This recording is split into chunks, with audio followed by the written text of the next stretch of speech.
नमस्कार, मैं हूं महक विश्नोई और आप देख रहे हैं आर्या न्यूज। रुक करते हैं खबरों की ओर। दिल्ली के मुख्यमंत्री और आम आदमी पार्टी के राष्ट्रीय संयोजक अरविंद केजरीवाल को राहत देने वाली मांग वाली याचिका 22 अप्रैल को हाईकोर्ट ने खारिज कर दी। साथ ही दिल्ली हाईकोर्ट ने याचिकाकर्ता पर 75,000 रुपए का जुर्माना लगाया। हाईकोर्ट ने कहा कि इस मामले में याचिकाकर्ता का सीधे तौर पर कोई लेना देना नहीं है। हाईकोर्ट ने कहा अरविंद केजरीवाल जेल के भीतर हैं और वह खुद भी अदालत में याचिका दायर कर सकते हैं। अगर उनको किसी तरह की कोई राहत चाहिए तो वह याचिका दायर कर सकते हैं। हाईकोर्ट में दायर की गई जनहित याचिका के जरिए कोर्ट से मांग की गई थी कि सीएम अरविंद केजरीवाल को उनके बचे हुए कार्यकाल तक विशेष अंतरिम जमानत दी जाए। आपको बता दें, याचिकाकर्ता ने we the people of India के नाम से याचिका दायर की थी। उन्होंने तर्क दिया कि वो अपने नाम का उपयोग नहीं कर रहे हैं क्योंकि वह कोई प्रचार नहीं करना चाहते हैं।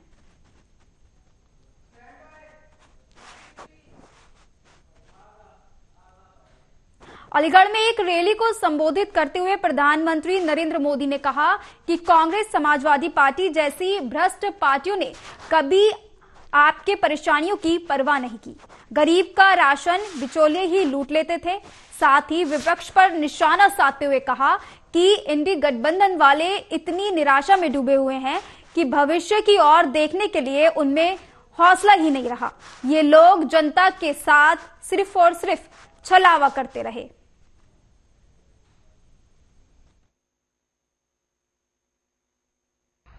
साथियों, कांग्रेस, सपा जैसी भ्रष्ट पार्टियों ने आपके परेशानियों को उनकी कभी परवाह नहीं की।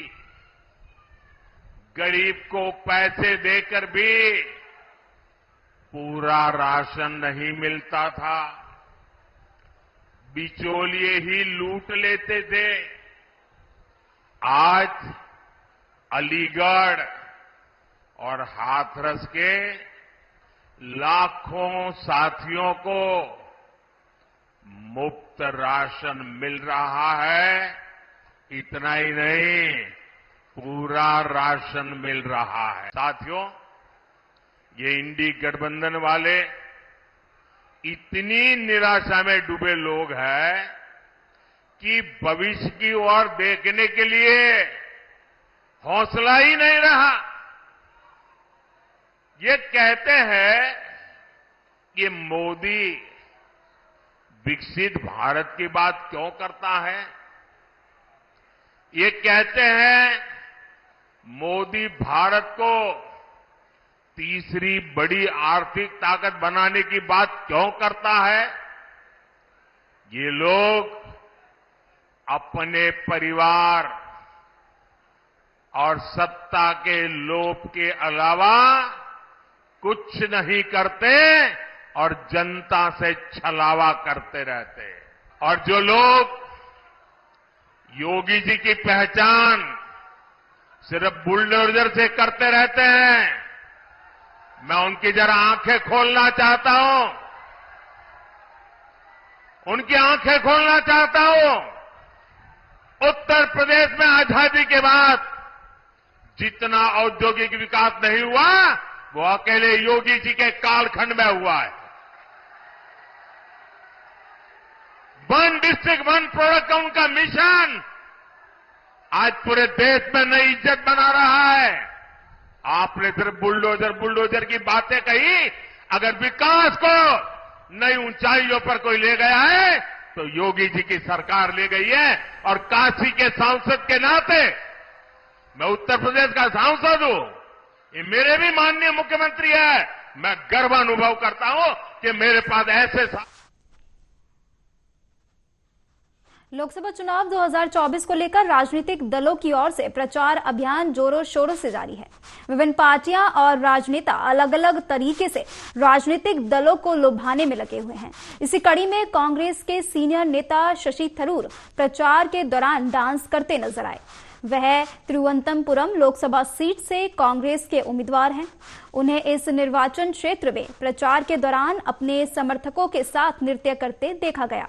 वीडियो में वे छोटी बच्चियों और पार्टी कार्यकर्ताओं के साथ डांस करते देखे जा सकते हैं। इसके बैकग्राउंड में फिल्म स्लम डॉग मिलेनियर का जय हो गाना बजता नजर आ रहा है।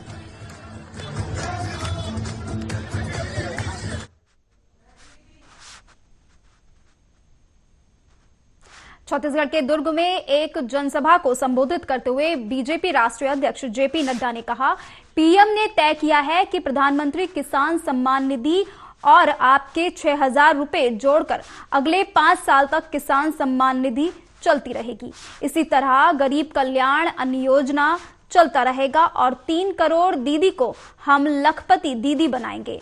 ये पीएम मोदी का संकल्प है। मनमोहन सिंह और बुरी पार्टी में फर्क क्या है? अच्छे नेता और गलत नेताओं में फर्क क्या है? मैं यहां आरोप लगाना चाहता हूं। कांग्रेस पार्टी सदा सदा राम विरोधी रही और कांग्रेस पार्टी सनातन विरोधी। मैं बताना चाहता हूं, आप बताइए, क्या यही कांग्रेस पार्टी यूपीए की सरकार नहीं थी? क्या मनमोहन सिंह प्रधानमंत्री नहीं थे? क्या सोनिया गांधी चेयरपर्सन नहीं थी?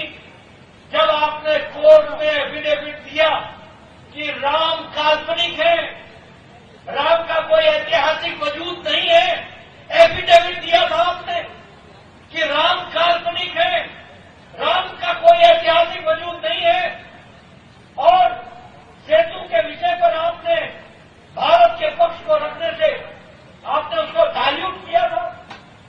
क्या ये सत्य नहीं है कि आपका वकील राम मंदिर के केस में खड़ा होकर के उसने कहा था कि यह केस की तारीख बढ़ा दो, क्योंकि केस का अगर फैसला हो जाएगा तो भाजपा वालों को।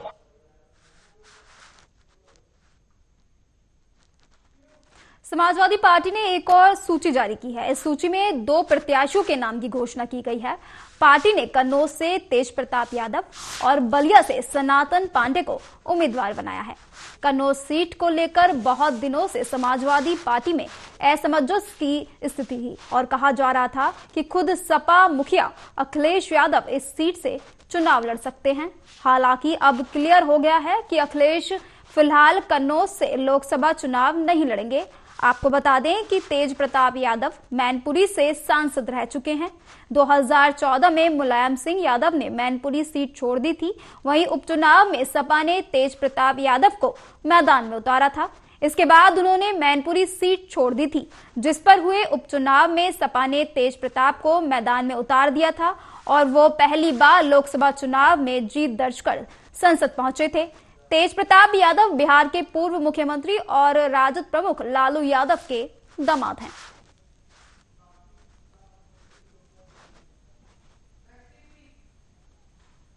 जम्मू कश्मीर नेशनल कॉन्फ्रेंस के उपाध्यक्ष उमर अब्दुल्ला ने बयान दिया और कहा कि यहां पर लोगों को एक दूसरे के खिलाफ लड़ाने वाले बयान दिए जा रहे हैं। अलग अलग धर्मों के बीच तनाव पैदा करने की कोशिश की जा रही है। बाकी जगहों पर कहा जा रहा है कि हिंदू खतरे में है। हिंदू आबादी 80% और मुस्लिम आबादी 14% है। 14% आबादी से 80% को कैसा खतरा होगा? हमने कभी भी अपने हक से अधिक की मांग नहीं की। मुझे एक भी मुसलमान दिखाओ जिसने अपने हक से कुछ ज्यादा मांगा हो। मौजूदा जो हालात है, जो फिरकापरस्ती ताकत है, जो यहां पे लोगों को लड़वाने की बात कर रहे हैं, अफसोस होता है मुझे कि यहां ऐसी ऐसी तकरीरें हो रही हैं बाकी मुल्क में, जिससे कि मजहब के बीच में एक तनाव और एक झगड़ा पैदा करने की कोशिश की जा रही है। बाकी मुल्क में कहा जा रहा है कि हिंदू खतरे में है। अरे नाब, हिंदुओं की आबादी 80%, मुसलमानों की आबादी 14%। 14% से 80% को क्या खतरा हो सकता है? हमने कभी अपने हक से ज्यादा नहीं मांगा, कभी नहीं। मुझे एक मुसलमान दिखाइए इस पूरे हिंदुस्तान में जिसने ये कहा हो कि मुझे हक से ज्यादा चाहिए। लेकिन कम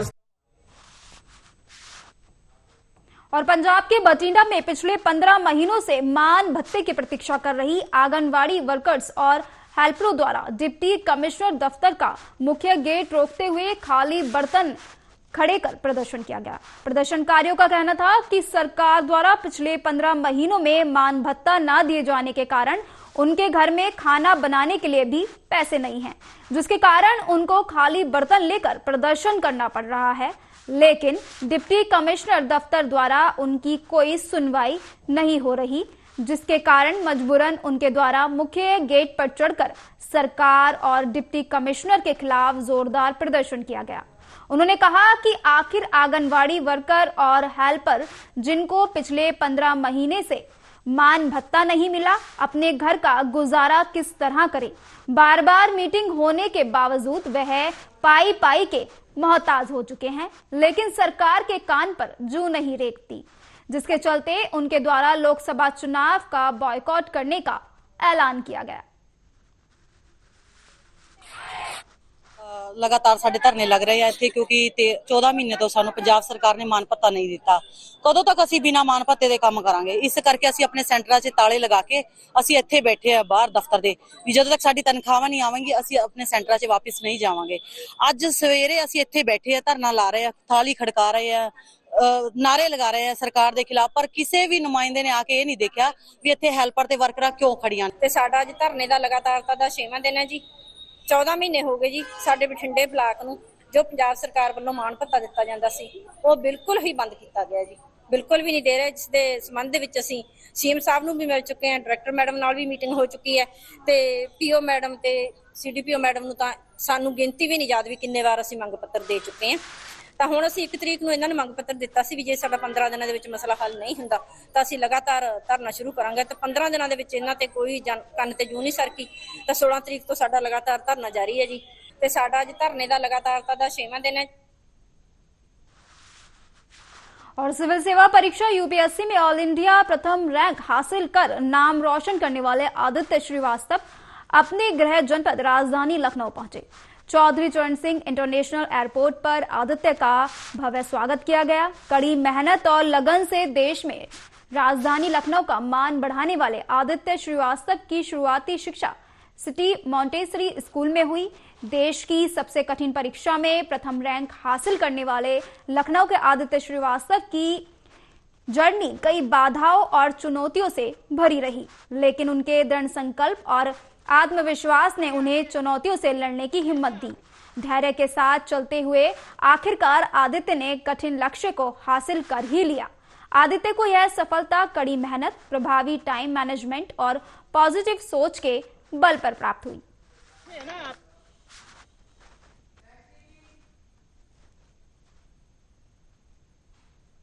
आपको बता दें कि लोकसभा चुनाव 2024 में बीजेपी का खाता खुल गया है। चुनाव में मतदान से पहले ही गुजरात के सूरत लोकसभा सीट से पार्टी के उम्मीदवार मुकेश दलाल ने चुनाव में जीत हासिल की है।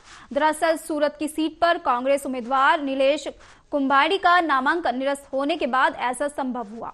कांग्रेस उम्मीदवार के कुंभाड़ी के नामांकन फॉर्म में 3 प्रस्तावकों के हस्ताक्षर में गड़बड़ी को लेकर बीजेपी ने सवाल उठाए थे। फिर कुंभानी अपने 3 प्रस्तावकों में से एक को भी चुनाव अधिकारी के सामने पेश नहीं कर पाए, जिसके बाद रिटर्निंग ऑफिसर ने उनका नामांकन फॉर्म रद्द कर दिया। वहीं इस सीट के अन्य 8 निर्दलीय उम्मीदवारों ने भी अपना नामांकन वापस ले लिया, जिसकी वजह से मुकेश दलाल निर्विरोध सांसद चुने गए।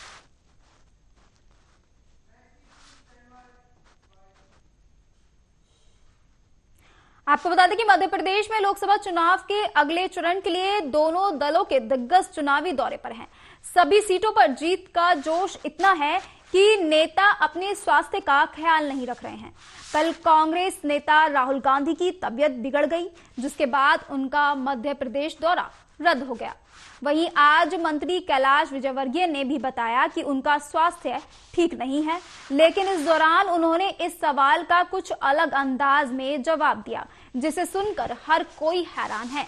मंत्री ने अंग्रेजी में कहा, आई एम नॉट वेल पर I am going to Thar. दरअसल आज कैबिनेट मंत्री कैलाश विजयवर्गीय ने थार दौरे पर जाने से पहले मीडिया से चर्चा की, जहां राहुल गांधी की तबीयत खराब होने को लेकर सवाल पूछा गया। इस दौरान उन्होंने खुद की तुलना राहुल गांधी की तबीयत से करते हुए कहा कि जनता के रेस्पॉन्स पर डिपेंड करता है, जनता रेस्पॉन्स नहीं करती तो तबीयत खराब हो जाती है, जनता रेस्पॉन्स करती है तो व्यक्ति बुखार में भी उठकर चल देता है।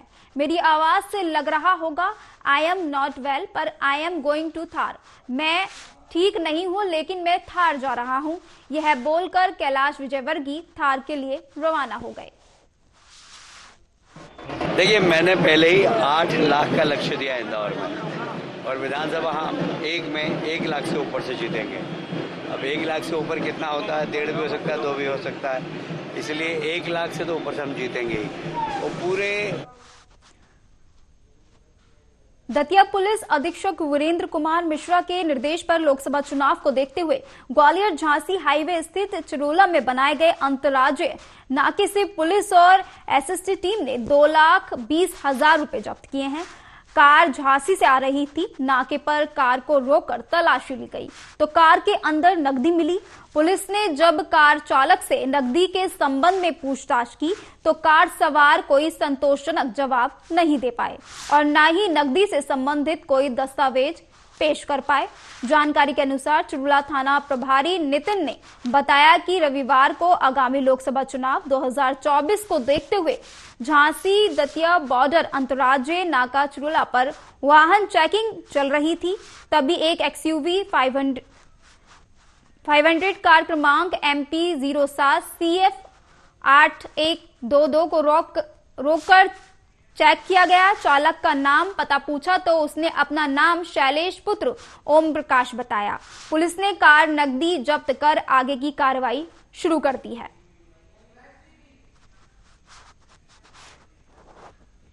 दिल्ली के गाजीपुर लैंडफिल साइट पर लगी आग के मामले पर दिल्ली की मेयर शैली ओबराय ने प्रतिक्रिया दी और कहा, कल मैं दिल्ली में नहीं थी लेकिन मुझे जैसे ही घटना के बारे में पता चला मैंने तमाम अधिकारियों को स्थिति का जायजा लेने और आग पर काबू करने के निर्देश दिए। स्थिति अब पहले से काबू में है। साथ ही कहा कि यह वक्त राजनीति करने का नहीं है। अगर बीजेपी ऐसा कर रही है तो यह बहुत निंदनीय है। कल शाम को जैसे ही मुझे मालूम हुआ कि यहाँ पर आग लग गई है, मैं दिल्ली में नहीं थी और जैसे ही पता लगा मैंने तमाम अधिकारियों को निर्देश दिए कि आकर जायजा लें और सारे रिसोर्सेज लगाकर आग को काबू में लाएं। मैं धन्यवाद करना चाहूंगी तमाम अधिकारियों का। कल शाम से आज रात सुबह तक पूरी रात वो लोग इस मौके पर रहे और आप देख सकते हैं पहले से स्थिति बेहतर है। अलीगढ़ लोकसभा चुनाव को लेकर सभी पार्टियों में उथल-पुथल देखने को मिल रही है और सभी समीकरण बदलते हुए नजर आ रहे हैं। वहीं जिस तरीके से मौजूदा सांसद का विरोध हो रहा है, विरोध थमने का नाम नहीं ले रहा। कुछ दिन पहले ब्राह्मण समाज ने बंटी उपाध्याय को खुलकर समर्थन दे दिया। वहीं अब एक बार फिर बीजेपी के पूर्व विधायक के परिवार द्वारा बीएसपी प्रत्याशी हितेंद्र कुमार को सांसद बनाने का निर्णय लिया गया।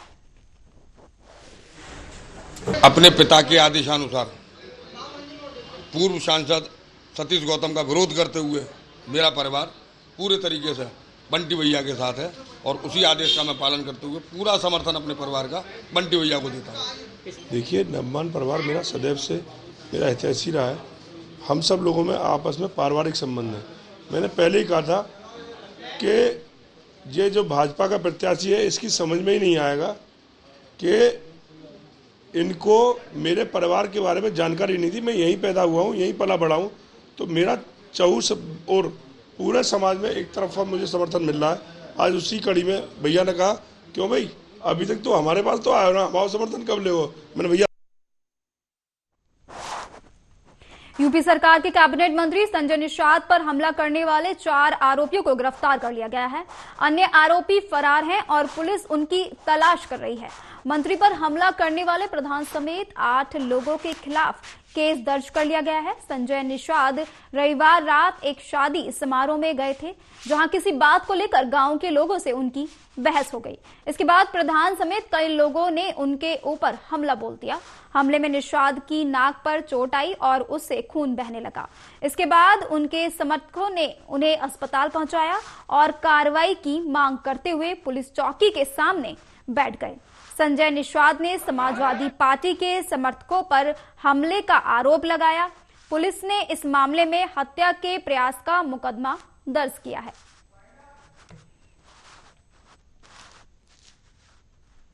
फिलहाल खबरों के सिलसिले में मेरे साथ इतना ही। तमाम बड़ी खबरों के लिए आप देखते रहिए आर्या न्यूज।